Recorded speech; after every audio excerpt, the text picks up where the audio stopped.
Salut tout le monde, j'espère que vous allez bien. On se retrouve aujourd'hui pour l'épisode 2 de la restauration de la Volvo 440. Alors, il était prévu de démonter le train arrière de la voiture, de laisser la voiture sur chandelle, de réparer un petit peu toutes les pièces qui constituent le train arrière, découper la tôle rouillée pour la remplacer. Je ne vais pas pouvoir faire ça dans l'immédiat. Pour des raisons personnelles, je vais devoir m'absenter plusieurs semaines. Et pour éviter de laisser un véhicule démonté devant chez moi, je vais me concentrer sur des petites choses.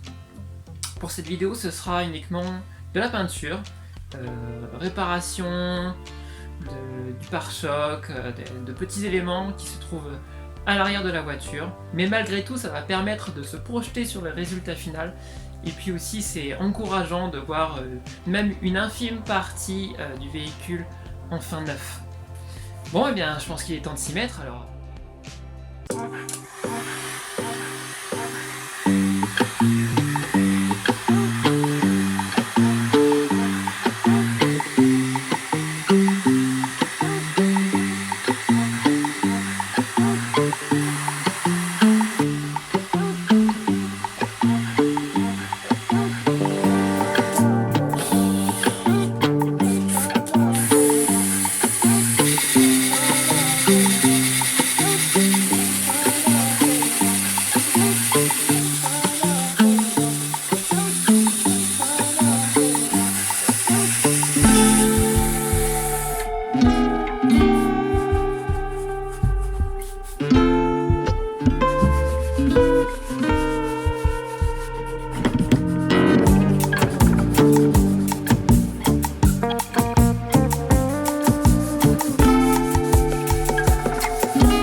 Ouais. Donc clairement, l'état des logos, il est pas fameux. Hein. J'ai une technique assez simple pour les refaire.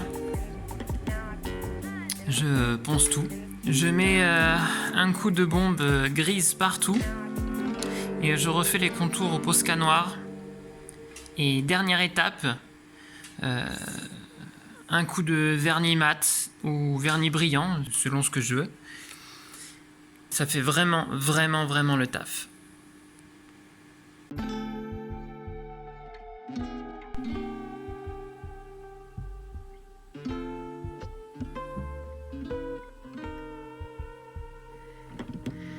Plusieurs couches de primaire. Et puis on commence à voir le jour. J'en ai profité pour refaire l'étanchéité entre le pavillon et ce qu'on appelle le brancard. J'ai refait un joint polyuréthane tout le long et rechargé en après-garnissant. Il y avait aussi 2 enfoncements sur le pavillon. Au vu de l'état de cette voiture, c'est étonnant qu'il n'y ait que cette zone-là qui ait été abîmée. Tout le reste est épargné, c'est probablement d'ailleurs la seule zone propre de la voiture. Quand on compare à ça, je pense que d'ici quelques jours, selon la météo, je pourrais me prêter au jeu de la peinture sur ce haillon.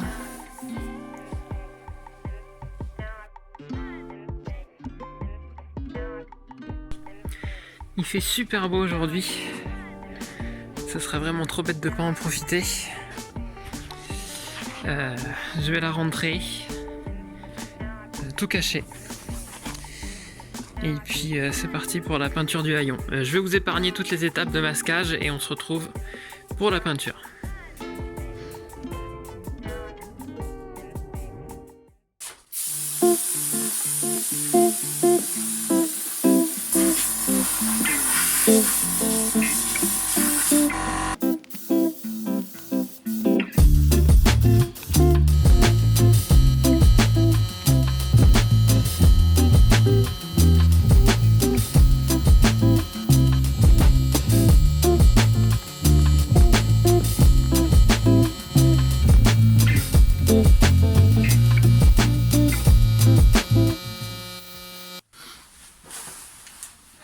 Bon, en attendant que le haillon sèche, je vais recréer les joints qui sont manquants, qui vont entre l'aileron et le coffre. Et avec un peu de chance, si la peinture est sèche, ce soir je pourrai remonter le haillon, ce qui permettra d'étanchéifier enfin le coffre à cause des trous. L'eau ne passera plus, voilà. C'est surtout ça qui m'intéresse pour ce soir. Je vais me faire des gabarits en carton. Et puis, je vais, avec de la vieille chambre à air, je vais pouvoir faire les joints, je pense. On verra bien.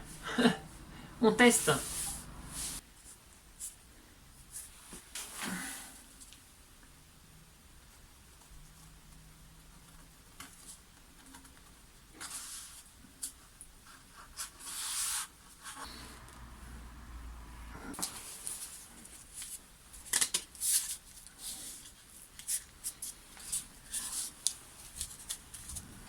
Allez, je vais couper ça dans de la chambre à air et ça devrait le faire.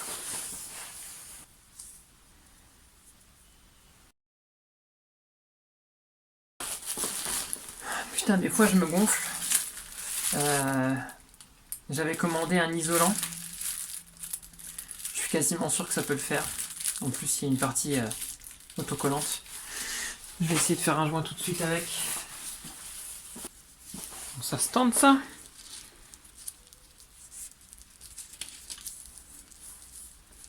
Ah ouais, c'est mieux. Bon, j'espère que ça colle bien. J'ai pas envie de recommencer 10 fois.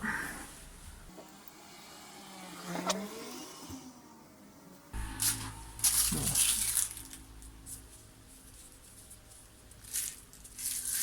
Je pense que ça va bien s'écraser et que l'eau atteindra jamais les vis. En tout cas, ça me ferait fier.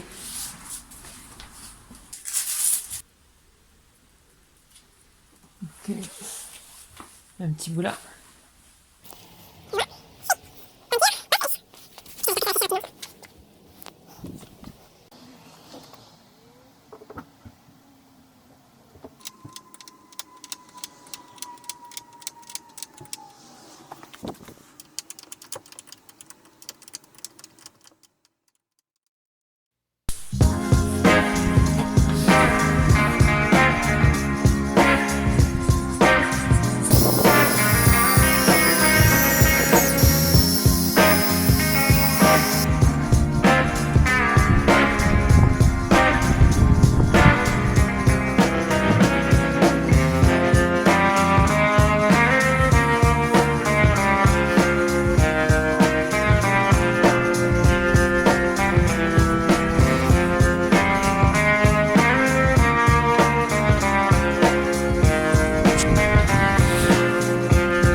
Je démonte aussi le pare-choc, ça va me faciliter le passage en fait pour enlever l'échappement.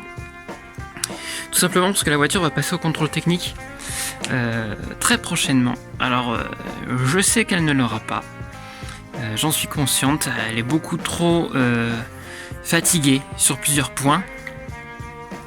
Mais il n'empêche que j'ai besoin de faire ce contrôle technique pour faire une mise à jour administrative. Et j'aimerais que le pot d'échappement soit étanche, juste pour avoir les valeurs à l'échappement et connaître un petit peu la santé du moteur. Parce que là, actuellement, il va falloir mettre la sonde par ce trou béant. Et je pense pas que le contrôleur accepte. Donc je vais sortir ce pot. Je vais tenter une réparation. Et puis si ça marche, tant mieux. Voilà.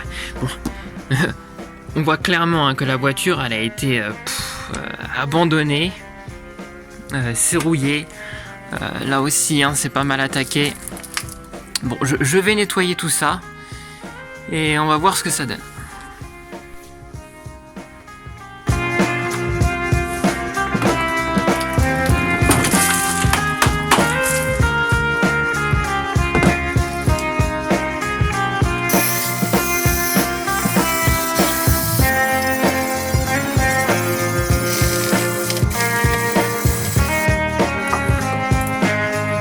La pièce elle est pas mal mâchée mais elle est sauvable et ça franchement je peux vivre avec. Je vais finir de la décaper, je vais mettre un coup d'anti-rouille et un coup de peinture. Je vais faire pareil avec la deuxième là-bas. Et puis mettre un bon coup de propre ici et tout blacksonner. Je vais aussi sortir l'échappement parce que c'était l'idée de base. Et puis on avance.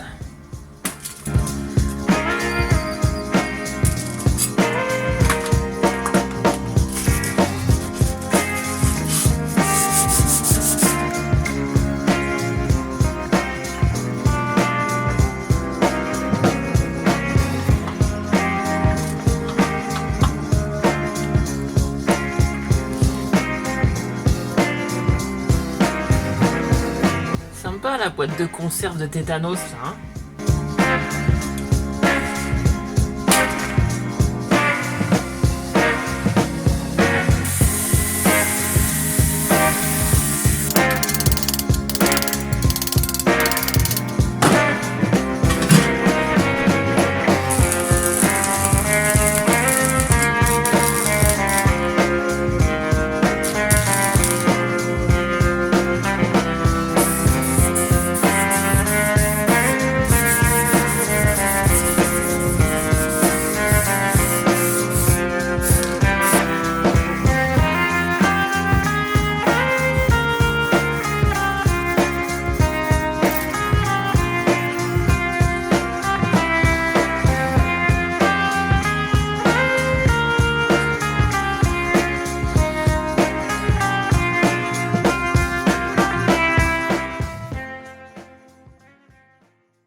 Allez, après un bon ponçage du pare-choc, on va passer au mastic.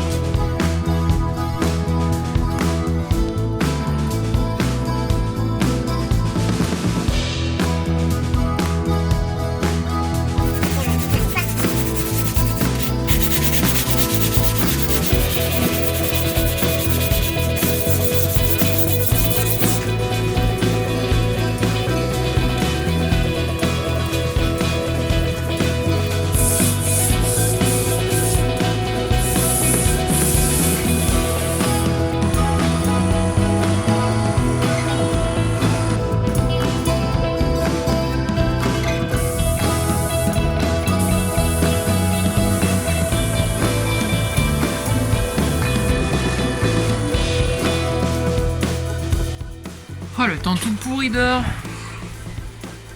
C'est pas un temps à mettre une carole dehors, ça c'est sûr. La pauvre Titine, elle est pleine d'eau. Pas eu le choix, je peins à l'intérieur. Je fatigue un peu là. Vivement que ça se termine. Je lui ai passé un après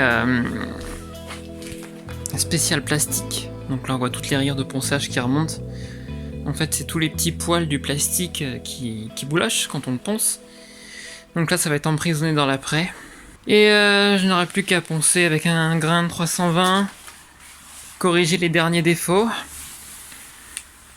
Et puis on pourra envisager d'entamer la peinture, la finition.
Bon, je pense qu'on va s'arrêter là pour cette vidéo.